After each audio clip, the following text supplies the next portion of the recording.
सिया ने अपने मंगेतर को क्यों मारा? आखिर क्यों सगाई तोड़ने से बेहतर ऑप्शन उसे केतन को रास्ते से हटाना ही लगा? सिया और उसके बॉयफ्रेंड चेतन से पूछताछ में कई हैरतअंगेज खुलासे हुए हैं। सिया ने हत्या के पीछे की जो वजह बताई है उसे जानकर आप दांतों तले उंगलियां दबा लेंगे।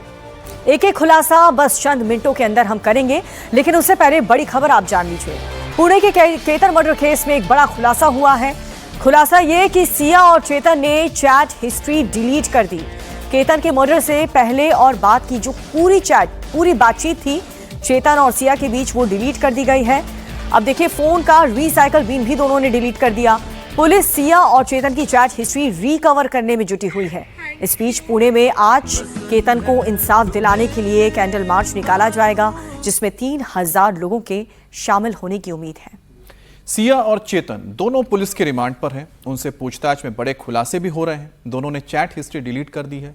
पुलिस दोनों के मोबाइल फोन को फॉरेंसिक लैब भेज चुकी है ताकि डेटा को रिकवर कर सके। दोनों ने पिछले 6 महीने में 2004 बार आपस में फोन पर बात की। कुल 338 घंटे दोनों के बीच बातचीत हुई है। इधर केतन के पिता विशाल अग्रवाल ने कल सीएम देवेंद्र फडणवीस से मुलाकात की।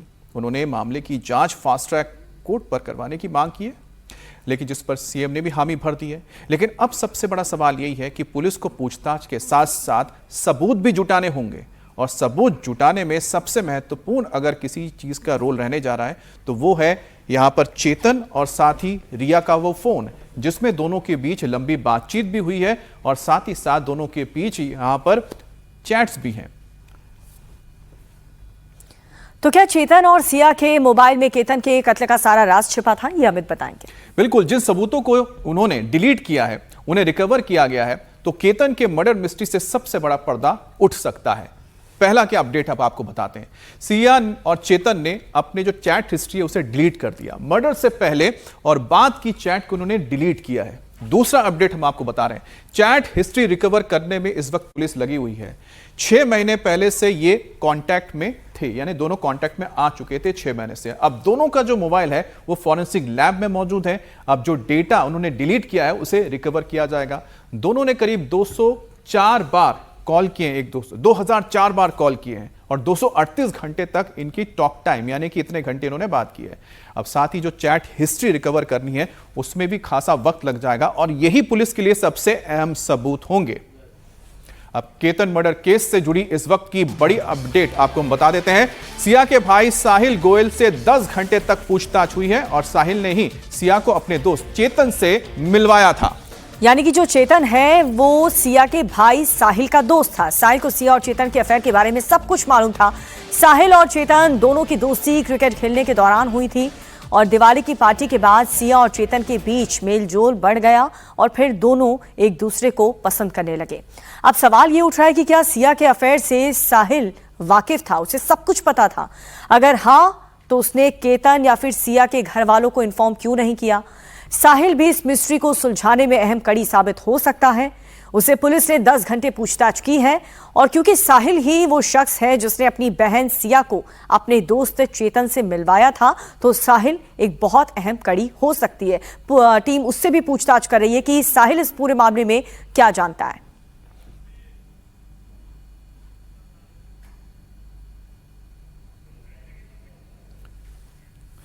तो आपको बता दें कि इस वक्त सिया और साथ ही साथ चेतन को लेकर जो बड़ी बात निकल कर आई है वो है सिया का भाई, जी हां साहिल।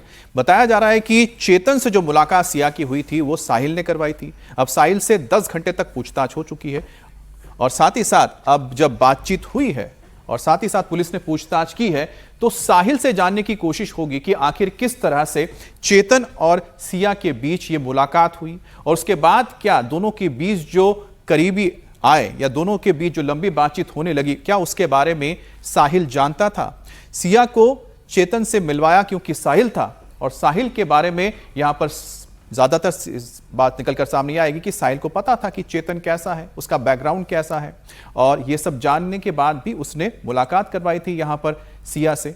अब दोनों से जब ये पूछताछ हो रही है, हो सकता है कि तीनों को आमने सामने बैठाकर भी पूछताछ होगी। अब पुणे की सिया ने ऐसे खुलासे किए हैं जिन्हें सुनकर आप भी हैरान रह जाएंगे। केतन मर्डर मिस्ट्री से जुड़ी एक और बड़ी खबर आपको हम बताने जा रहे हैं। केतन को क्यों मारा, सिया ने क्या बताया, ये आपके सबके जहन में होगी ये बात। केतन सिर पर पैच लगाता था, यानी जो केतन थे यानी कि उसके बाल कम थे, इस वजह से वो पैच लगाता था। बाल कम होने की वजह से बताया जा रहा है कि सिया उसे नापसंद करती थी। अब हकलाता भी था, इसलिए भी नापसंद करती थी, बताया जा रहा है सिया ने ऐसी बात कही है। चौथी बात यह है कि सगाई तोड़ती तो सबको ठेस पहुंचती, ऐसा सिया को लगता था कि परिवार के लोग आहत होते और वो परिवार को दुख नहीं देना चाहती थी। रास्ते से हटाना क्या उसे बेहतर लगा है, ये एक बड़ा सवाल है जो सिया से ही आ सकता है। और छठा है, हादसा बताकर क्या वो बच सकती थी, ये बात उसे खुद मालूम था, क्या फिर उसे ये बात किसी ने समझाई थी? ये अब पुलिस को पूछताछ के जरिए और अपने तफ्तीश से पूरा करना पड़ेगा, ये दुनिया के सामने लाना पड़ेगा। और पुलिस की पूछताछ में सिया गोयल ने सनसनीखेज खुलासा किया है। सिया ने कहा कि केतन सिर पर पैच लगाता था, इसलिए उसे नापसंद करती थी। केतन हकलाता था, इसलिए वो केतन से शादी नहीं करना चाहती थी। ये तमाम जो जवाब हैं वो सिया की तरफ से दिए गए हैं। जब पुलिस की टीम ने सिया से सवाल पूछा कि आखिर तुमने ये किया क्यों, सिया ने पुलिस को बताया कि उसे रास्ते से हटाना ही एक बेस्ट ऑप्शन लगा, क्योंकि लोहागढ़ किले में जहां से धक्का दिया गया वहां पर कोई सीसीटीवी फुटेज नहीं है और सिया को लगा था कि किसी को पता नहीं चल पाएगा और वो बच जाएगी।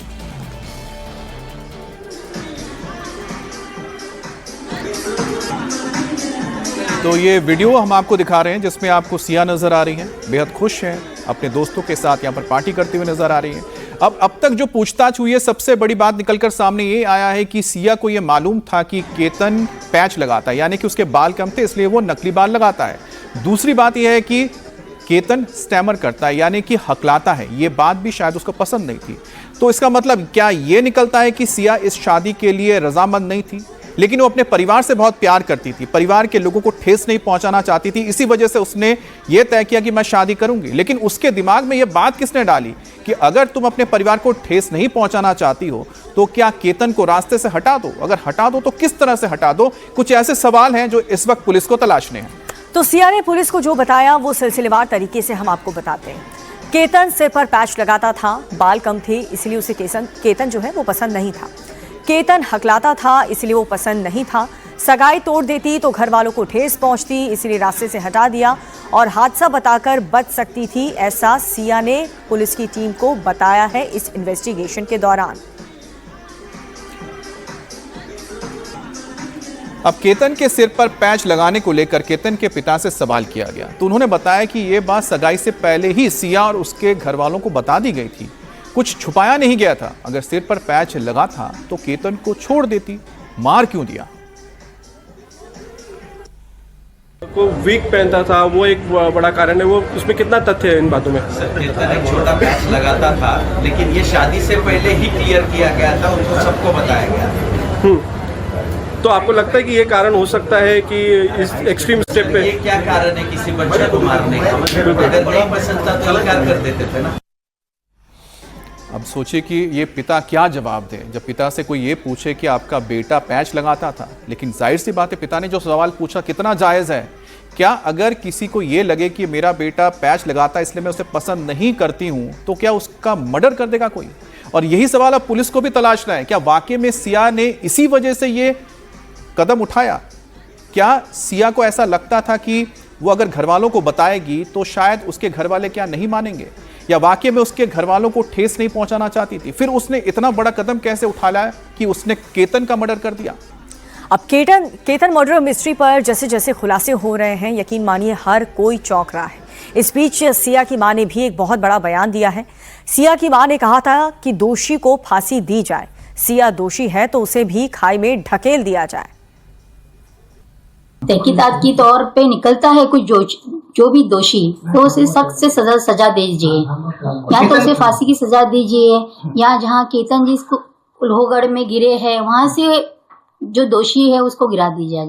देखो आज उनका बेटा गया है, आज उनको दुख है तो हमें भी दुख है, ठीक है। हम पर ये नहीं होना चाहिए था, और जिस आरोपी ने भी किया हो तो उसे सख्त से सजा हो जाए, या तो उसे फांसी की सजा दो या फिर जहाँ से लोहगढ़ लेके जाके वहाँ से उसे गिराया जाए। आपने फांसी की सजा की मांग की? हाँ जी। हाँ, आपकी बेटी है वो, हाँ क्या जी। महसूस करेंगे आप? अगर वो दोषी है, जो भी दोषी निकले, मेरी बेटी चाहे उसमें दोषी हो, ठीक है, उसे फांसी की सजा दो या लोहगढ़ जाके वहीं से ही गिरा दिया जाए। वो बहुत अच्छे, मतलब बहुत अच्छे थे। मेरे बेटे से भी बढ़ के यानी मेरा केतन जी था। आज उनको दुख नहीं, मुझे उनसे ज्यादा दुख है। और देखिए, उधर केतन के पिता ने सीएम देवेंद्र फडणवीस से मुलाकात की। इस दौरान उन्होंने 2 मांगे मुख्यमंत्री के सामने रखी हैं। वो मांगे भी हम आपको बताते हैं।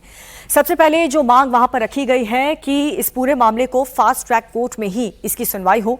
फास्ट ट्रैक कोर्ट में सुनवाई हो। पुणे में आज शाम कैंडल मार्च निकाला जा रहा है। उसमें खुद शायद मुख्यमंत्री और तमाम जो आम जनता है, जो सोसाइटी के लोग हैं, वो भी इसमें शामिल होंगे। इसके अलावा केतन के पिता ने ये मांग की है। दोनों उनकी मांगे जो हैं वो मुख्यमंत्री देवेंद्र फडणवीस ने मांग ली है। उन्होंने कहा कि इस पूरे मामले को फास्ट ट्रैक कोर्ट में सुनवाई होगी इसकी। केतन के लिए इंसाफ की मांग तेज की जाए और यही उम्मीद केतन का परिवार कर रहा है कि जल्द से जल्द जो दोषी है, चाहे वो चेतन हो चाहे सिया हो, फास्ट ट्रैक में इस केस को चलाया जाए और जल्द से जल्द इस पूरे फैसले को सुनाया जाए। और एक कड़ी से कड़ी कार्रवाई की मांग की है, जिस पर देवेंद्र फडणवीस ने, मुख्यमंत्री ने यह आश्वासन दिया है केतन के पिता को कि हम आपकी दोनों मांगे मानते हैं और इस पूरे मामले को फास्ट ट्रैक कोर्ट में चलाया भी जाएगा। तो देखिए, इस पूरे मामले को लेकर के एक तरफ सिया से पूछताछ हो रही है। केतन की फैमिली ने सिया पर नशा करने का भी आरोप लगाया है। लेट नाइट पार्टीज और क्लब में जाने का आरोप लगाया है। इसी से जुड़े कुछ वीडियोस भी सामने आए हैं।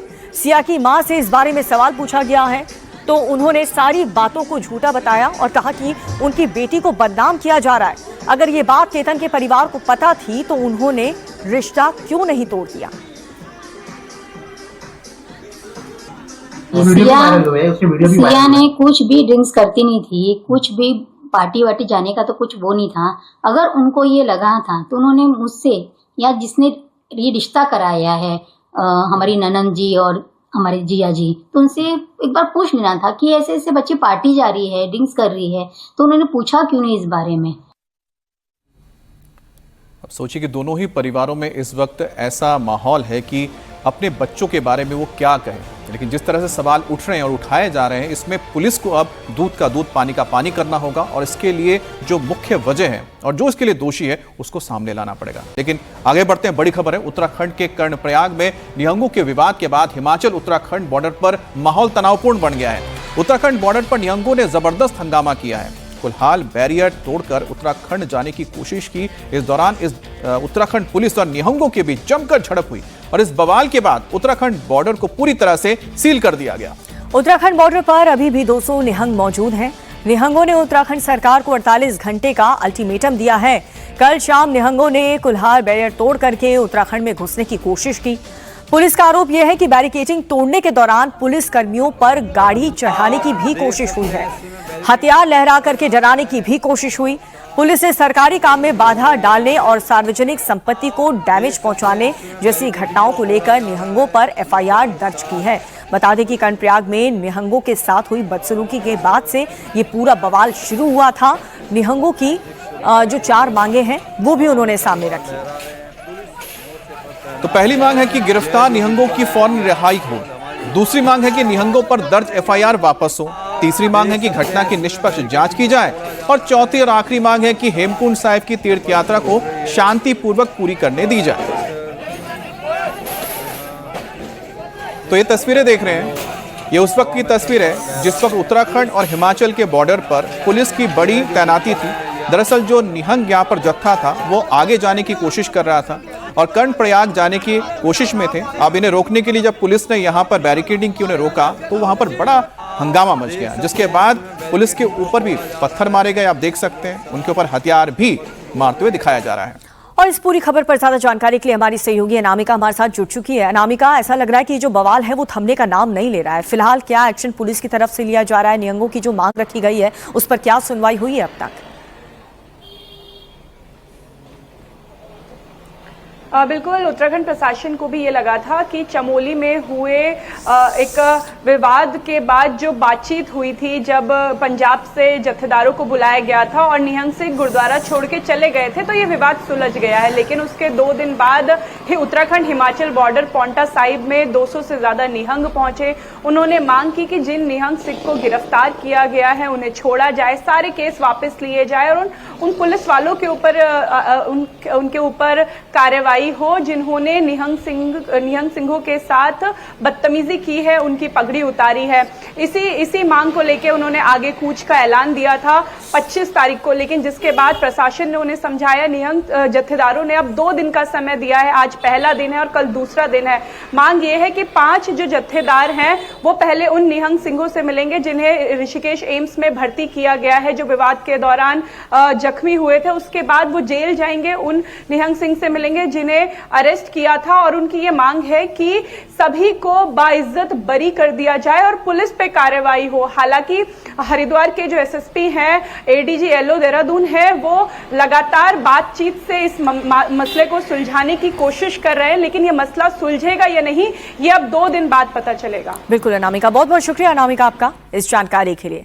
खबरों में आगे बढ़ते हुए बात करते हैं यूपी के बदायूं की, जहां पर बदायूं में 2 पक्षों में भयंकर बवाल हुआ। दोनों पक्ष में जमकर मारपीट हुई। हिंसक झड़प में दोनों पक्ष 8 लोग घायल हुए हैं। पुलिस ने 10 लोगों को हिरासत में लिया है और बताया यही जा रहा है कि ऑटो बाइक की टक्कर के बाद से ये पूरा विवाद शुरू हुआ और देखते ही देखते हिंसक रूप ले लिया। मौके पर पहुंची पुलिस से भी लोगों की नोकझोंक हुई, जिसके बाद पुलिस ने लाठीचार्ज शुरू कर दिया, लोगों को अलग करने की कोशिश की। मछली बाजार में हुए पथराव और मारपीट के मामले में 24 नामजद समेत तकरीबन 20 से 25 अज्ञात लोगों के खिलाफ मुकदमा दर्ज किया गया है। पुलिस ने आरोपियों की पहचान और गिरफ्तारी के लिए धरपकड़ शुरू कर दी।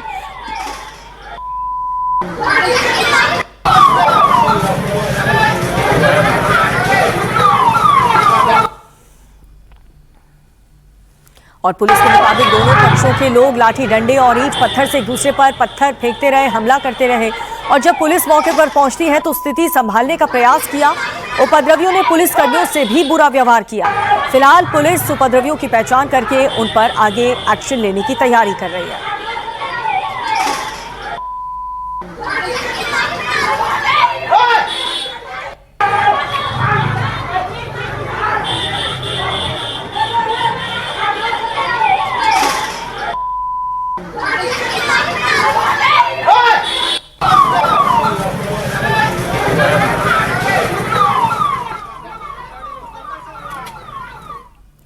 अब वो खबर जो रिश्तों को झकझोर दे। खबर आ रही है जयपुर से।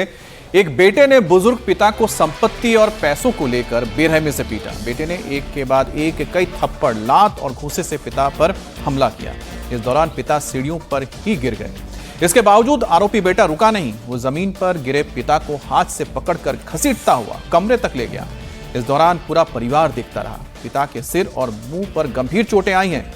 तस्वीरों में आप देख सकते हैं बुजुर्ग पिता को कैसे पीट रहा है बेटा। पिता पर थप्पड़, लात और घूंसे बरसा रहा है और फिर घायल पिता को हाथ पकड़कर घसीटते हुए कमरे तक ले गया। घटना के दौरान परिवार के दूसरे सदस्य वहां पर बस मुक्त दर्शक रहे, लेकिन किसी ने बीच बचाव करने तक की कोशिश नहीं की। ये पूरी वारदात का वीडियो सामने आने के बाद लोगों के अंदर गुस्सा है। लोग इस बेटे पर कार्रवाई करने की मांग कर रहे हैं।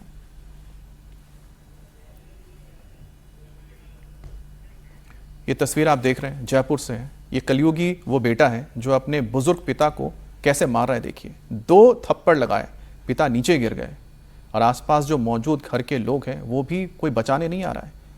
देखिए किस तरह से अपने पिता के ऊपर वो जुल्म करता हुआ, मारता हुआ नजर आ रहा है। देखिए 1, 2, 3, एक के बाद एक थप्पड़ जड़ता हुआ। शायद बीच बचाव करने के लिए कोई परिवार आया, लेकिन उसकी भी बात नहीं सुनी। अब देखिए एक और थप्पड़ और ये बुजुर्ग पिता नीचे गिर गए। अब सोचिए कि इस बुजुर्ग पिता की हालत कैसी है। बेहोश हो गए हैं, लेकिन उसके बावजूद ये बेटा, उसका दिल नहीं पसीजा, उसको दुख नहीं हुआ। उसने सोचा नहीं यही वो बाप है जिसकी उंगली पकड़कर इसने चलना सीखा और आज उसी बाप को एक घसीटता हुआ ले जा रहा है। लखनऊ में मुहर्रम के जुलूस के दौरान एक बड़ा हादसा हो गया, जहां पर मुहर्रम के जुलूस के दौरान बांटे जा रहे लंगर का खाना लेने के लिए कुछ लोग एक पुरानी बिल्डिंग की बालकनी पर चढ़ गए थे। तभी बालकनी भरभरा कर गिर गई, जिससे कई लोग मलबे में दब गए। हादसे में 2 लोगों की मौत की खबर मिल रही है, जबकि कई अन्य लोग इसमें घायल हुए हैं। तो लखनऊ की ये खबर आपको बता रहे हैं। मुहर्रम के जुलूस के दौरान ये बड़ा हादसा हुआ है।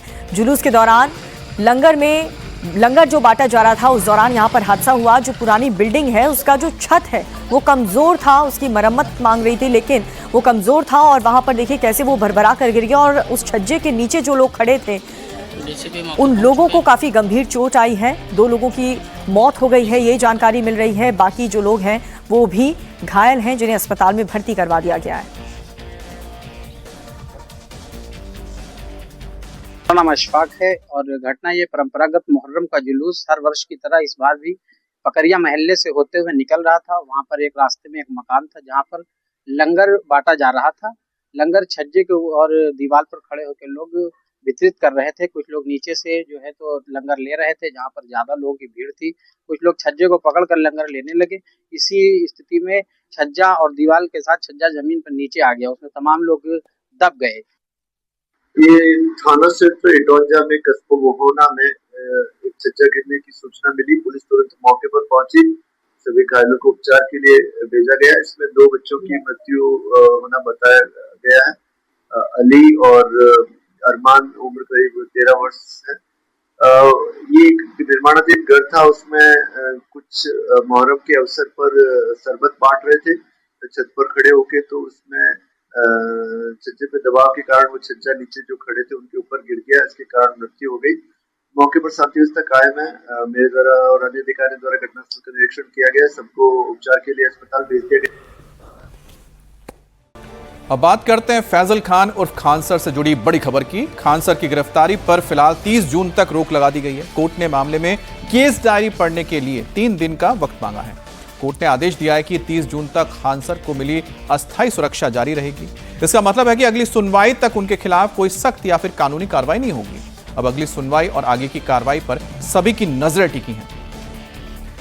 तो फैजल खान उर्फ खान सर, इनके ऊपर जो आरोप लगे हैं, जिसके बाद वो लगातार पुलिस से भाग रहे थे, आखिरकार उन्हें कोर्ट से राहत मिली थी। अब वो जो राहत है बढ़ते बढ़ते 30 जून तक चली गई है। अब जो केस डायरी है उसे पढ़ने के लिए कोर्ट ने 3 दिन का वक्त मांगा है और माना जा रहा है कि 30 तारीख तक अब पुलिस की ओर से कोई भी कार्रवाई खान सर के खिलाफ नहीं होने जा रहा है। यानी कि अस्थायी रूप से जो उनको राहत मिली हुई है वो आगे भी जारी रहेगी। अब 30 तारीख को क्या होता है, उसके बाद जब सुनवाई होती है तब क्या खान सर को ये राहत जो मिल रही है वो आगे मिल पाती है या फिर नहीं मिलती है, उसके बाद ही पुलिस आगे कार्रवाई करेगी। लेकिन इस पूरे मामले के सामने आने के बाद पूरे पटना के अंदर जो कोचिंग इंडस्ट्री है उस पर बड़े सवाल खड़े हो गए हैं।